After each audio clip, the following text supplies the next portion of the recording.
A palpable hush has fallen over the windy city, a city accustomed to the sirens that slice through its bustling streets. But today, the silence is heavier, tinged with a collective anxiety that centers on one of its most revered heroes. Lieutenant Kelly Severide, the indomitable heart of Firehouse 51, is fighting for his life at Chicago Med, following a catastrophic accident that has left the city and his firefighting family reeling. The call came in just after dawn, a 5-alarm inferno tearing through a historic warehouse on the south side. Plumes of thick, black smoke clawed at the morning sky, a grim painting of the chaos unfolding below. For the men and women of Truck 81 and Squad 3, it was a call like any other, a beast to be tamed, a city to be protected. But for Severide, it was a call that would irrevocably alter the course of his life. Eyewitnesses describe a scene of terrifying intensity. The warehouse, a labyrinth of aging timber and volatile materials, was a death trap in waiting. But with reports of workers trapped inside, hesitation was not an option. Led by Severide, Squad 3 breached the inferno, their familiar silhouettes disappearing into the churning maw of the blaze. What happened next is a blur of conflicting reports and heart-stopping chaos.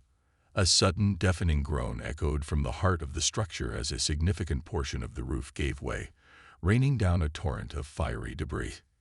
In that horrifying moment, the lifeline of communication with Severide went silent. The agonizing minutes that followed felt like an eternity for the crew outside. A desperate rescue mission was launched. His fellow firefighters, his brothers and sisters in arms, clawing through the wreckage with a frantic energy born of love and fear. It was Joe Cruz who found him, partially buried, his form still and unnervingly quiet amidst the roaring flames. The images of a battered and unconscious Severide being carried from the smoldering ruins will forever be seared into the memory of those who witnessed it. His face, usually a mask of rugged determination, was pale and etched with pain. The man who had walked through fire countless times had finally met a blaze that threatened to consume him. At Chicago Med, the atmosphere is thick with a tension that mirrors the smoke-filled skies. The waiting room has become a somber vigil, a gathering of the Firehouse 51 family, their faces a canvas of disbelief and raw, unfiltered grief. Stella Kidd, his beloved wife, is a statue of controlled anguish, her every breath a prayer, her eyes fixed on the doors to the surgical wing. Chief Wallace Bowden, the stoic patriarch of their firehouse, stands as a pillar of strength, yet the worry etched on his face betrays the turmoil within. The doctors have been tight-lipped, offering only the grim assurance that they are doing everything they can.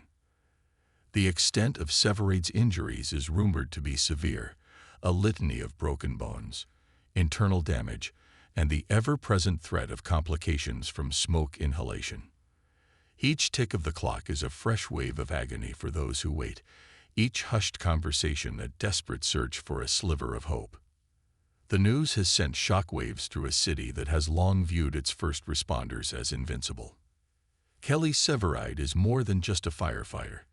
He is a symbol of Chicago's resilience, its grit, its unwavering spirit in the face of adversity. He is the one who runs into the buildings that everyone else is running out of, the steady hand in the storm, the calm in the chaos. Social media has been flooded with an outpouring of support, a digital prayer circle for the fallen hero. #PrayForSeveride has been trending since the news broke, a testament to the profound impact he has had on the lives of strangers, people who have only known him through the stories of his bravery. For his family at 51, the thought of their firehouse without Severide is a void too vast to comprehend. He is the anchor, the confidant, the brother who pushes them to be better, to be stronger. The easy camaraderie that usually fills the common room has been replaced by a heavy silence, punctuated only by the occasional sob and the shared, unspoken fear of what the future may hold. As the city of Chicago holds its breath, the fate of one of its finest hangs precariously in the balance. The coming hours are critical, a torturous wait for a word, a sign, a glimmer of hope that the flame within Kelly's Severide will not be extinguished. The heart of Firehouse 51 may be battered and bruised, but the spirit of a city, united in its love for a hero, continues to burn brightly, a beacon of hope in the darkest of nights.